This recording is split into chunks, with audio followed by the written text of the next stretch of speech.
What's up, everybody? It's your boy Chaez Pearson, and this is the Outlet Forum with my esteemed co-host Chris Camello. What's up, Chris?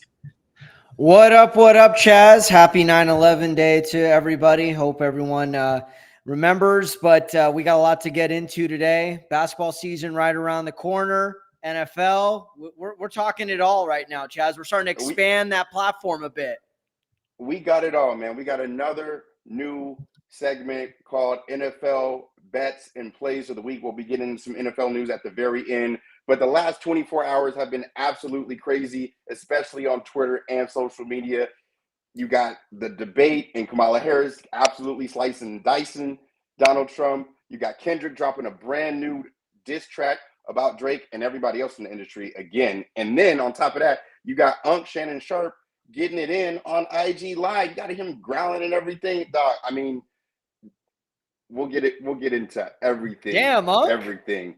Damn, To quote, I mean, to quote Ice Cube from next Friday, ooh, damn, Unc. Hey, man, look, I just want, before we get into all that, Yes, sir. number one, I just can't believe that he admitted to it. So props to Shannon Sharp for just going directly into the Lions Den on his podcast Nightcap, giving him a free plug here for those of you guys that don't watch the show. But Shannon Sharp was on IG Live and was having sex and did not know that his IG Live was on IG Live while he was having sex. And it was if you want a good laugh, if you don't have Twitter, download the app, because if you want a good laugh, go and search the James Brown one. The James Brown one and the That's Stephen A. one. Smith one. Yep. Those memes had me absolutely. I was gone. I was lost in the sauce for a few hours, especially on social media. But yeah, man, a lot going on in the last 24 hours. But let's get into our first topic of the night. A'ja Wilson. Yes, sir. Doing her thing tonight against the Fever in a very tough environment, led the Las Vegas Aces to an 86-75 win. Like I said, on the road, dropped 27 points, 12 rebounds to get the Aces, to 23-13. She's absolutely balling. She's on a tear right now. A'ja Wilson has the Aces in second place in the Western Conference, behind the Minnesota Lynx, who are 10-1 since the Olympic break, they call it. But this topic is all about A'ja Wilson, like I said, averaging 27 points on 53% shooting from the field. Chris, the question is she the runaway MVP?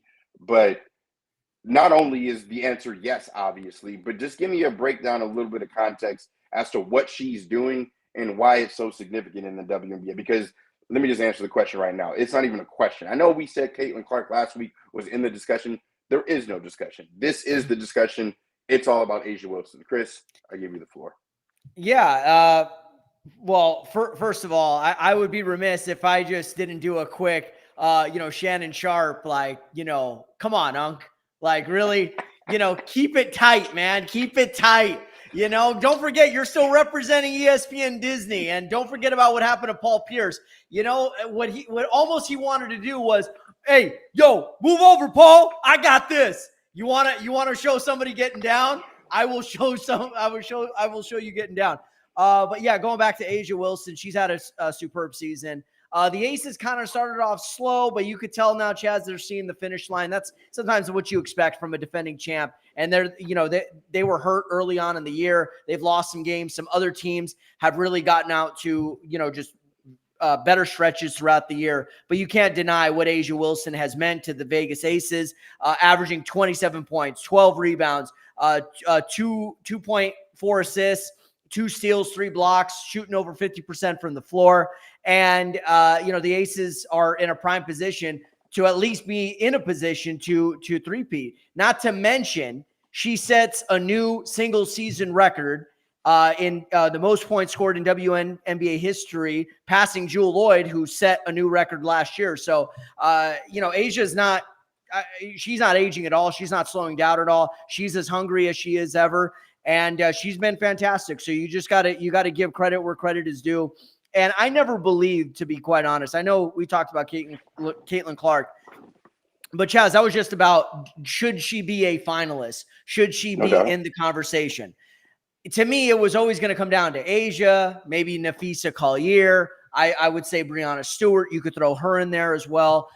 There were other players I think you could have that conversation, but never a doubt in my mind that Asia was in first place. So she's having a fantastic season. The Aces could see the finish line at this point. It's going to be very interesting to see what they do in this postseason. There's still one more playoff spot left to be clinched. But yeah, she's been dominant this season, and tonight in a win over the Fever, it was no different. So shout out to Asia. She's the best in the game right now, and she continues to show why. And Chaez, I think the other word or term to describe her, well-rounded. There is really not a flaw in her game. She's doing it all. She's scoring, she's rebounding, she's dishing, she's blocking shots, she's getting steals, she's leading the squad. I mean, yeah, there's a lot of great talent around her. Plum, Jackie Young, Chelsea Gray, Kia Stokes. I mean, there's a lot. Kate Martin, the rookie, she's done a really nice job this year. And I'm sure I'm missing one, Alicia Clark. So, and there, of course, Becky Hammond, one of the best coaches in the game. So she's surrounded by talent, but she's leading that brigade. And that should mean something, like we've seen other great MVPs do in years past. Oh yeah, it means something. Especially if they win it all again for the third time? Yeah, so, and I think that would be the first team since the Comets did it in the franchise's first, in the league's first 3 years, 97, 98, 99, I think. Now, look, I don't think that they are going to do it, but if she does and somehow pulls it off some way, somehow, then, I mean, that's just, it is what it is. But she already told us. She already told us earlier this year when she had, I think, what was it, the game winner or the big shot, and they interviewed her after the game, and they were like, yeah, it was a game winner. Like, who do you think you are? And it's like, that bitch. Like, that's who I am. I'm her, pretty much. Is pretty much what she said. And I like it. I like the confidence. I like the fact that she's been doing it for so long. I like the fact that she's a positive role model for young girls that are coming up in basketball, trying to play basketball. Obviously, you had young girls that are, wanting to play and looking for that type of role model. They want to play like Caitlin Clark. Everybody can't shoot like Caitlin Clark, but everybody could rebound and hustle like Angel Reese and Asia Wilson. So if you got that motor and you got some skill and you got the work, then you can get there like they can as well. So shout out to her. Shout out to the Aces. I don't think that they're actually going to do it. I will tell you that the Liberty is the team for me because they just, and don't sleep on the Sun. I'm not going to sleep on. I'm not going to sleep on them, but I'm a doze off just a little bit because I'm that big on the Liberty more than any other team in the league right now. The Sun are very, very good, but the Aces put it to them, and the Liberty put it to the Aces. So we'll see if they'll be able to figure it out later on down the line and when the playoffs start. But getting into some NBA action, there's some news out of Lakerland that they are planning to honor Jerry West with the stripe over the jersey and the 44. Jerry West, longtime Laker legend, led the Lakers to not only a championship in 1972, the lone championship that he had in his playing days, but also 6 championships as an executive and coached the team for an existential period of time as well. Did everything for the Laker family. And then he left the organization, obviously, when Phil Jackson came to rise to power in the Lakers organization, winning championships, the last three-peat to happen in the NBA since the Celtics in the 60s. So, Chris, what do you make of the Lakers not only honoring a Laker legend, but the question really is does it absolve them for the negative relationship that they've had with Jerry West at all? Or is that just kind of water under the bridge now that he's no longer with us? First of all, the patch is the least that they can do. And we know the Lakers, they are a first-class organization for the most part. And when it comes to things like this, when it comes to honoring former Laker greats, whether it be a statue that we've seen with Kareem and Magic and Jerry West and recently with Kobe Bryant, Elgin Baylor as well, We have seen some, iconic moments. Shaq is, when they retired his number, as well as erected a statue in his honor. They honor the greats. There's no question about it. I think they're about to also retire Michael Cooper's number later on this year, because Coop just made it into the Hall of Fame. Well-deserved for one of the key members, and probably one of the more overlooked members of the Showtime era. But going back to Jerry West, this was a guy, Chaz, and he's been passed on for 3 months now. He put LA Lakers basketball on the map. When the Lakers moved out from Minneapolis to LA back in I believe it was like the mid 60s, they needed to build a brand. And West, along with Elgin Baylor and then eventually with Wilt Chamberlain, they did just that. And had it not been to running into the buzzsaw that was the Boston Celtics with Russell and Cousy and Sharman and, Sam Jones and Casey Jones and all those guys, in the 60s, who knows? They could have won more than just the one championship in 72, which wasn't even against the Celtics. But Jerry West's impact on the organization goes far beyond that lone championship. It's what he did in the years after that. He was one of the architects of the Showtime era, helping to draft Magic Johnson, helping to develop some of the other players, through the years, and found Kobe Bryant and helped, facilitate Shaquille O'Neal coming over. And then even just finding other guys, making a deal to trade Norm Nixon to get Byron Scott. So hell yeah, they should be wearing a 44 patch. And what really upsets me about this whole thing was the fact that before he passed away, him and the Laker organization, Jeannie Buss and the Buss family, were never able to patch things up and be on better terms. It just always felt like a salty, distant, mistrusted relationship. And it just sucks that it was like that, because Jerry deserved a lot better than that. And especially after everything that had happened, I understand Phil Jackson, the relationship with him and Jeannie created a strain with Jeannie and West, and eventually Phil and West, and eventually Jerry Buss and West. But I mean, as time went on, especially after Jeannie broke it off with Phil, I always thought she should have been the one to basically welcome Jerry back into the organization. So that was the one thing that always disappointed me. So to me, does this absolve that? No, it does not absolve that. Okay, Chris. Let me just say this. The direct, and it's been rumored, and it's been actually addressed at one point, but Jeannie Buss did not have a great relationship with Jerry West, because Jerry West was talking to her dad about her relationship that had nothing to do with work, her personal relationship when she was younger with Phil Jackson. So if somebody's meddling in your personal life and causing dissension within your personal life, do you think that you're going to be the nicest to them in a public forum? But it's time to move on at some point.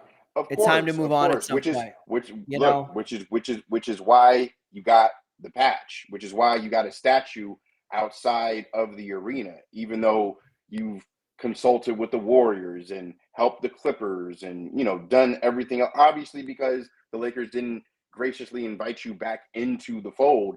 But right. Does it need to absolve anything? No, absolutely not. Not in my opinion, because if it were me, look, if you are affecting my personal life and I can actually, screw you on the back end, I probably will.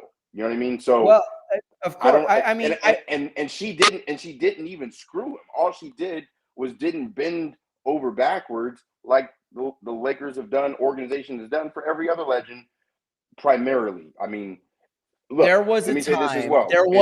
Michael Cooper up until this season to get his jersey retired, and Paul Gasol just got his jersey retired, right? But Coop had to wait long before, right? You got to wait until he's a Hall of Famer until he got his jersey retired. So and you just answered your question. At the same time.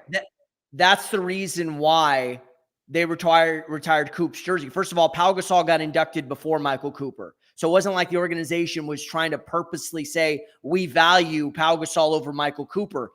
Pau just happened to get into the Hall of Fame. Jeannie Buss has said this on many occasions. We retire numbers of players who are Lakers, who are Hall of Famers, right? And LeBron will be probably the next one.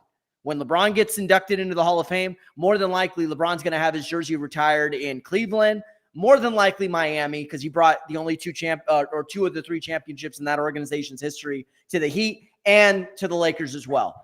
However, what I'm saying about Jeanie, I'm not saying that they had to have the best personal relationship. I'm saying they could have ironed some things out, and she could have welcomed him back into the fold at some point. And instead of him going to the Clippers to be a consultant under Steve Ballmer, she could have carved out a special assistant type of role with the Laker organization. That's what I'm saying, and I don't think I'm wrong on this one.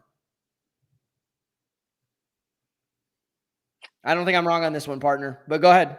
I don't think I'm wrong either. You're not wrong and I'm not wrong, because she have? Absolutely. I agree with you. She could have. Am I going to fault her for not doing it? No. I did it first until I found out why. Once I found out the why, there's always a why behind something. Once you find out the why, and if you can make it make sense, and 1 + 1 = 2, and 2 + 2 = 4, then it is what it is. So right. Sorry, and Jerry let West, me just rest in peace. But he could have helped the Lakers too. It was no doubt on the heels of Magic. On the heels of Magic leaving her high and dry.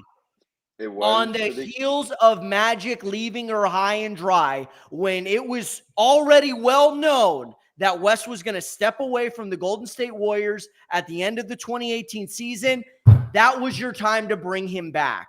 Jerry, are you willing to come back at this point? But no, there's too much ego. There's too much pride. And this isn't just continuous with the Buss family, Jeanie specifically, and West. The petty BS with Jordan and Barkley, Jordan and Pippen, Jordan and Isaiah Thomas. You know what I mean? I hate all of these petty feuds that should be squashed by now, because you guys are old. I'm sorry. You know, I mean, do we really want to go through life and teach our kids that it's okay to harbor resentment for years and years? Because to me, nobody did anything to each other that was so unforgivable that you cannot put this stuff behind you. It takes two. It takes two. No doubt. You can't. You're right. You can't have one party want to squash it and the other one doesn't. That's why a lot of diffuse, because you may have somebody like Ray Allen who wants to diffuse it, but then you got KG and Paul Pierce saying, "Nah, fuck that." So, but even those guys eventually came together. Eventually, but sometimes you run out of time. And in this instance with Jerry West, we wish it would have, but it didn't. And by the way, that little Instagram post that she had after Jerry passed away, the day Jerry passed away, June 12th. So almost 3 months that he's been gone. That was BS, man. She had the weakest tribute post out of anybody. You know, it bothers me, because this man means, Chaez, we've talked about this exhausted. Jerry West means a lot to Laker fans. Jerry West means a lot to us. Jerry West means a lot to Los Angeles. But it didn't. You know? So it's just, yeah. I know. I'm reposting some of the stuff. If you guys have questions and comments, by the way, leave it to us on our YouTube feed, on the Twitter feed, Instagram, however you're accessing this. I want to hear whatever you guys are thinking as well, because I know this is a sensitive topic. I know we're going to move on, but if you guys have any questions, please drop it into the chat or comments, and we'll read them off as they come in. No doubt, no doubt. Hey, look, I like your passion on this topic, but I just don't. My level of fervor just isn't there on it, because once I found out the why, man, you got to put yourself in these people's positions and understand. And mind you, it's taken her this long to meet somebody else that she even loves enough to even get engaged to or get married to. So, like, you affected her personal life, my man. Like, all right. Now, getting into some shit that is actually a little bit more important. We lost a legend over the weekend. Yes, sir. And like Chris mentioned, 9/11 is today. So take it away, Chris. Yeah, so obviously today is the 23-year anniversary, if you ever want to call it that, of an infamous act. Chaez and I, we were young, but we were old enough to remember what happened on 9/11. I was actually discussing it today. I worked for the city of Long Beach on my day job, and we actually there was a moment of silence. There was a tribute. There was a really nice speech by the mayor, Rex Richardson, outside of the fire station. in downtown Long Beach. And, it's just, you think about the lives of so many that were lost that day, and the horrendous attack on the World Trade Centers, both towers on September 11, 2001, a number of lives lost in the buildings. The first responders, police officers, firefighters, the paramedics, anyone who was involved, some of them lost their lives as well. And it's still a day. It's a day of infamy, and I know if you are history buffs like I am, there are days that still stand out to, people that we know that are older, whether you're talking about D-Day in 44 or the Pearl Harbor attacks or anything like that. There's just certain days that stick out. I know one that my dad used to talk about was the assassination of John F. Kennedy back in 63. So, it's just a day I always want to remember, because, it's one that stands out, obviously for all the wrong reasons, and how it changed our country and really changed the world as we saw it moving forward. So I just want to honor those whose lives were lost, the sacrifices made, to all the families who lost loved ones that day, and even the days and weeks that followed, and even the years that followed, because there was a lot of people that suffered illnesses based on, all the toxic debris that people breathed in. So, so just Right. shout out. Now we never forget. So I just wanted to point that out. So, thoughts and prayers are always with those whose lives were lost. And also a shout out to, Chaez, go ahead if you want to say something on that. Yeah. No, you got it covered. And shout out to the family of James Earl Jones. We lost a legend, Sandlot legend, movie legend. Yeah, man. Darth Vader, the voice, Simba. I'm sorry, not Simba, Mufasa. Yeah. So James Earl Jones Field of passed over the Dreams, weekend, Terrence so, Mann. Yeah. Shout out to him. Shout out to his family, and prayers for them. For sure. I had to repost Chaez that monologue, one of the great movie monologues from Field of Dreams. People will come, Ray. If you build it, he will come. They'll come to Iowa for reasons they can't even fathom. Like, it was just the voice, man. It was the voice. He had that look, he had that character, and he had that voice. So, yeah, man. I hate to see that. Live a good life, though. 93. Lived a good life. We should all be so lucky. Yeah, absolutely. A movie legend. Actually, Mark Hamill, we were talking about posts. He said, R.I.P. Dad. And Mark Hamill played Luke Skywalker. And we know James Earl Jones voiced Darth Vader, who was the father of Luke Skywalker. So I thought that was a pretty touching post from Mark Hamill to James Earl Jones. And by the way, Sandlot, another great scene. Baseball was life. And I was good at it. Real good. George? Oh, yeah. And he knew me. He was almost as good a hitter as I was. This guy could go forever, guys. Just to let you guys know. And I'm really trying to temper it right now. Yeah, you really are. Getting back to the court, back to the NBA. We talk a lot about stuff that has nothing to do with the on the court, but I want to get to some on the court stuff. Chris, there's a lot of additions, but of these additions that were below, Mikal Bridges going to the Knicks, DeJounte Murray switching it up and getting traded to the Spurs, from the Hawks back to the Pelicans, Paul George going over to Philly, or Klay Thompson signing with Dallas. Who had the biggest offseason impact that's going to affect their team going up into this next upcoming season, 24-25? What you got? Yeah, no, there was quite a few changes over the offseason, and a lot of key players. Like, we didn't have a ton of huge signings, but we had some major trades. So one of the ones that stands out to me, and I've said this before, it's going to come down. I think Paul George going to the Sixers. This is Daryl Morey putting all the chips in at the table. We know they have an MVP in Joel Embiid. We know they had a first-time All-Star last year in Tyrese Maxey. And now you add a 9-time All-Star in Paul George, one of the great wing players we've had over the last, 10, 12 years.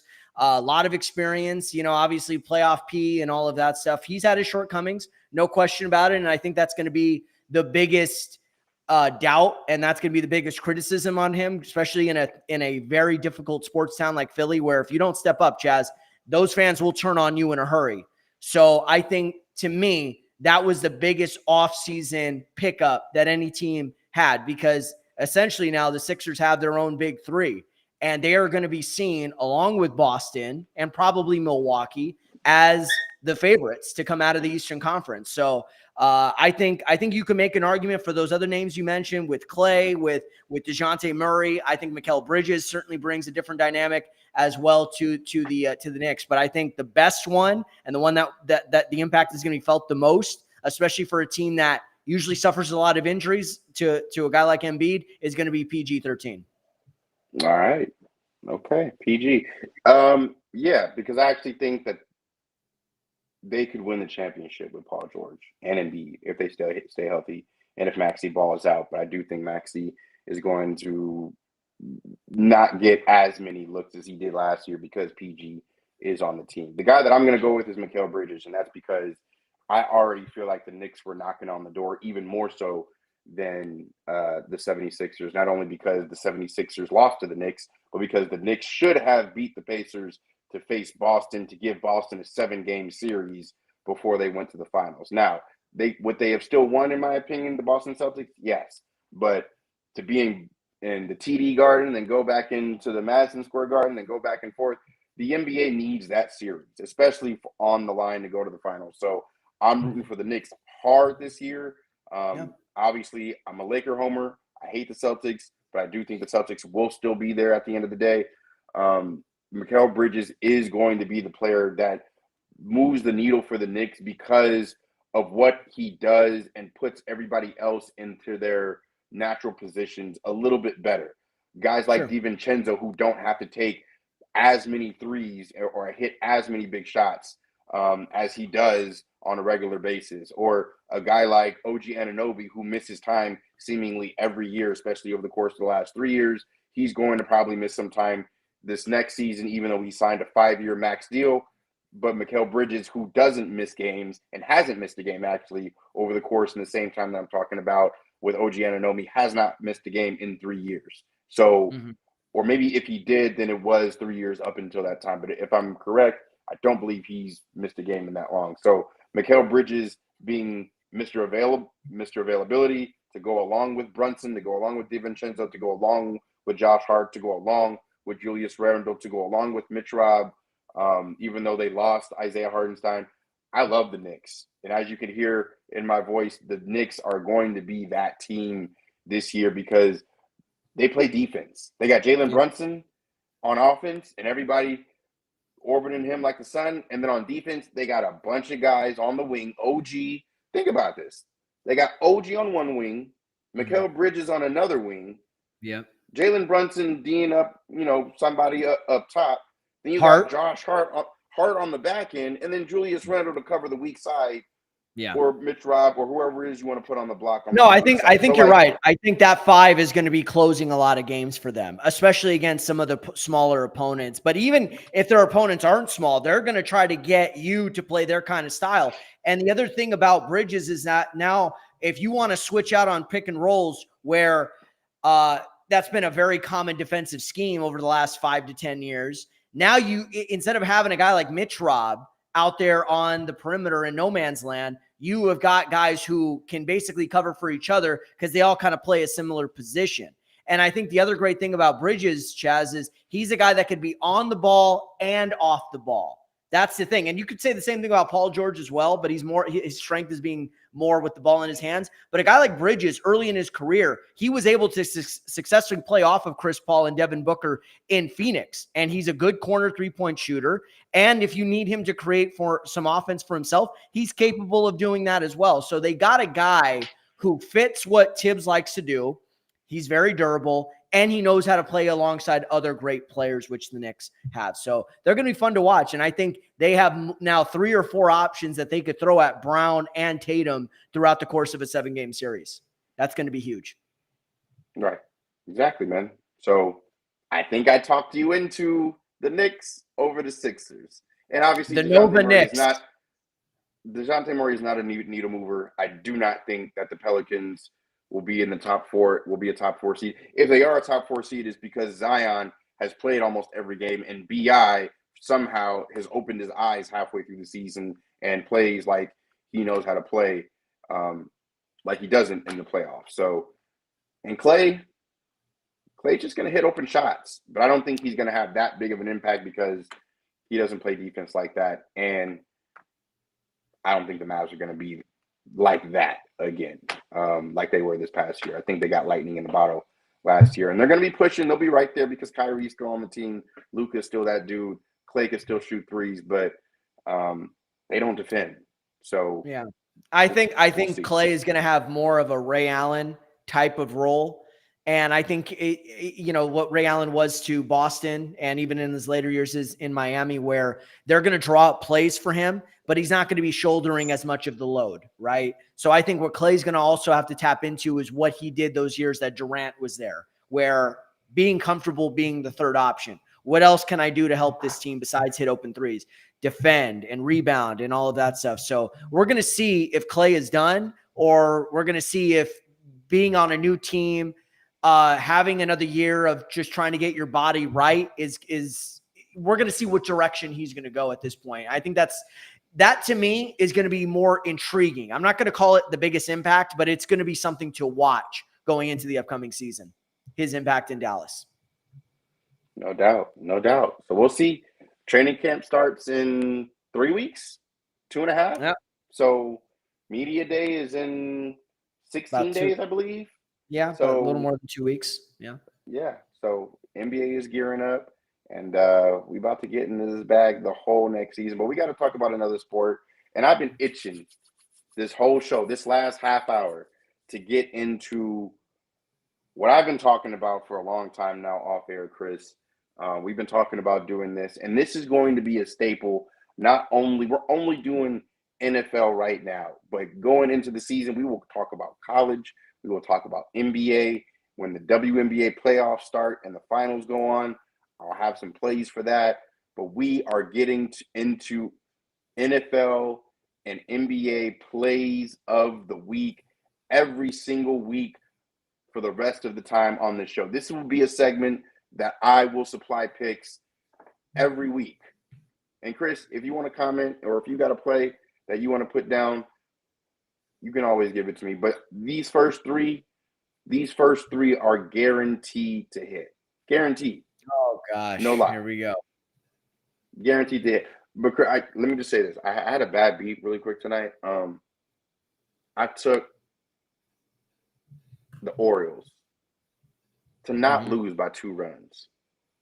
They were it was tied 2-2 in the ninth. Top of the ninth, 3-2. Get to the bottom of the ninth. Yeah. They tie it up, and O'Neill smacks. Was it a 2-run? A 2-run homer Against a 3-run.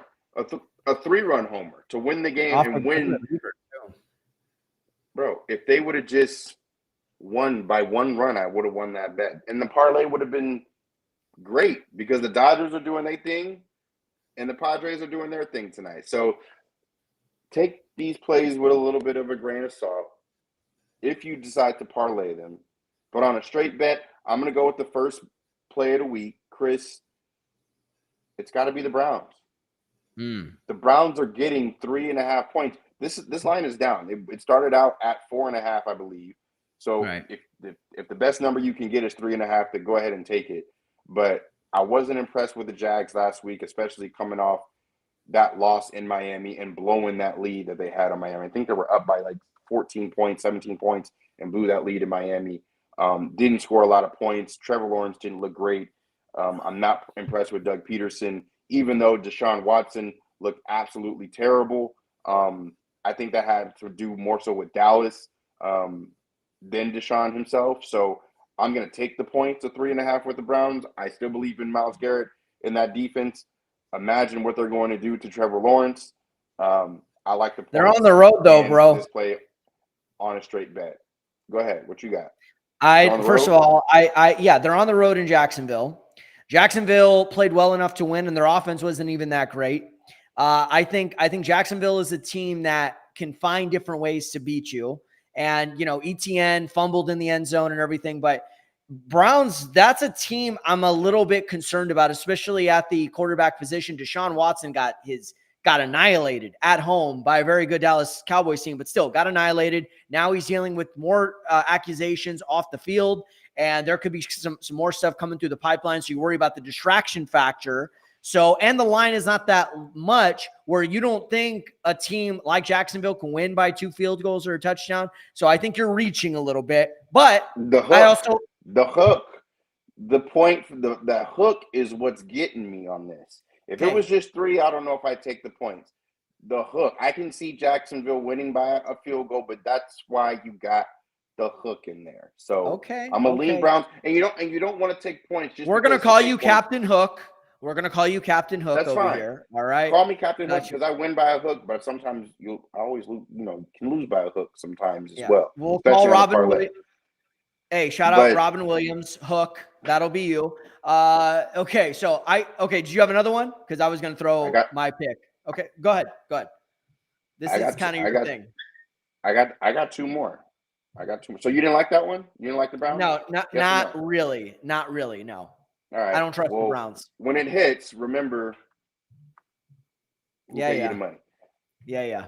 This next one I got is for a team that's coming off a bad loss, who should have won in Kansas City, who needed to win in Kansas City off that loss against the Chiefs. The Ravens. They got the Raiders at home. Yeah. I'm fading the hell out of the Raiders. Give me the 9.5. I'll front you that. Yeah. The Ravens are going to blow out the Raiders by 2 touchdowns. If the line was 13, I'd still take it. I think it's a 30-13. I think it's a 30-13 win. They are going to absolutely murder the Raiders because the Raiders, although they play hard, they don't have great defense. They don't have a lot of weapons. Devontae Adams talked about he's not that frustrated. You're going to be frustrated after this game on Sunday because the Raiders are not going to do anything and can't do anything with Lamar Jackson and Derrick Henry and Isaiah Likely and Mark Andrews. It's coming down the pipe for those guys. What do you think? Yeah, no, I like it. And I just predicted the score. I could see a game like this being 30-13. I could also see a game like this, Chaz. I don't know why. It could be close early on, which is always, and then all of a sudden the Ravens, and they did this a lot last year, they would kind of just slow roll it in the first half and then just annihilate you in the second half. We saw them win a bunch of games that were blowouts, but they were second half blowouts. And obviously that's common in football. It's a 60-minute game. You're going to have, just look at the Niners on Monday night. They didn't exactly come out roaring out of the gates. Their first 3 drives were less than impressive. Same with the Jets. And then all of a sudden, Brock Purdy and with Kittle and Debo and Mason and all those guys, they started coming through and they buried a Jets team that was expected to put up a better fight in that game, especially with no Christian McCaffrey. So you just never know what you're going to get. But yeah, I think definitely the Ravens are going to win that game. And I'm pretty sure they'll cover. I'm pretty sure. It's just, you know what? It's the lackadaisical blowout sometimes. And that's why I'm hoping they'll stomp on their throats in the second half where they won't allow the Raiders to come in and get some cheap scores at the end, and that could mess up the line. That's what I'm always concerned about in these pick'ems. Well, I got one more. I got one more play for you, and it's – Gotcha. And I got one play as well. It's the streak on Thursday night that I'm going for. I got the Chiefs spread correct. I'm 1-0 on Thursday night. I'm going for 2-0. Got the Bills plus 2.5 on a short week going to Miami. Even though Miami was able to pull out that win in Jacksonville, even though it's a short week, they got Devon Achane, who's banged up, Raheem Mostert, who's actually out. You got the defense, which is banged up. The Bills, who actually fronted the Cardinals about 14, 17 points before they scored. I think Josh Allen still scored four touchdowns. They got their clocks clean in the first half and had to come back in the second half in order to come back and win that game at home against a team that they had no business being down to in the Cardinals. Even though the Cardinals are better this year than they were last year. Really like Trevor McBride and like Kyler Murray is just amazing. And DeMercado, Dortch, there were a lot of randos, guys that I'll be honest, Chaz, I wouldn't recognize if they were standing in front of me at Ralph's. I mean, and those guys were making plays for the Cardinals Right. for the first, 2.5 quarters. Anyway, continue. So I got the Bills plus 2.5. Give me the points on the road. You said that I like that. you don't like the road team, but I like the Bills in this one. I actually like them straight up, just on the money line plus 110 or 115 or whatever it is.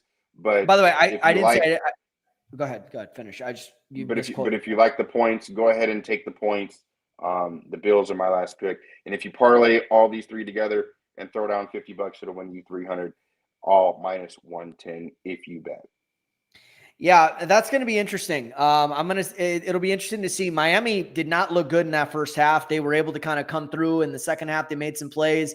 Tua with that 80-yarder to Tyreek Hill. That was huge. And Waddle, a lot of those guys ended up making some plays for them. But yeah, that's an interesting pick, the Bills. And Josh Allen, just like with Lamar Jackson, he is tough to cover.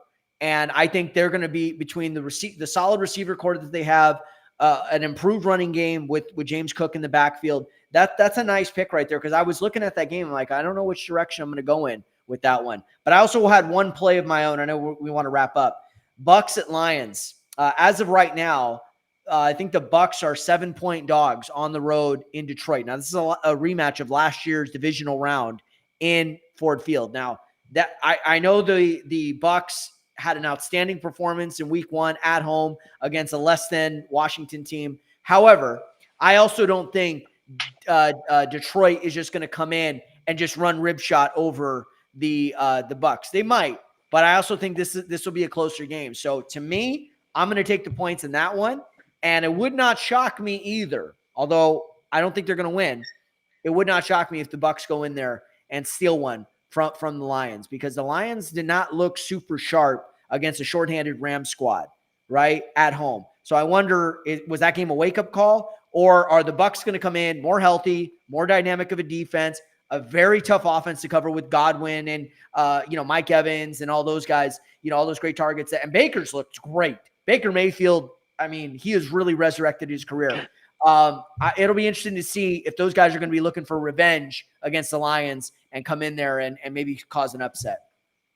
What do you think? Yeah, I definitely like the points. I love the Lions on the money line. I don't care if it's 260 or whatever it is, minus 260, but Detroit is a little shaky in the first half, especially at home for whatever reason. So I like the points in this. 6.5 is a lot. So to win by a full touchdown or more against this Bucks team who's pretty scrappy, I don't know. I like the points. I like the play, Chris. Well, you got a 3-pack from me. You got a side piece from Chris. We'll be doing this every week moving forward, whether it be NFL, WNBA, NBA, or even MLB. If we got to play for that, we'll make sure to give it to you.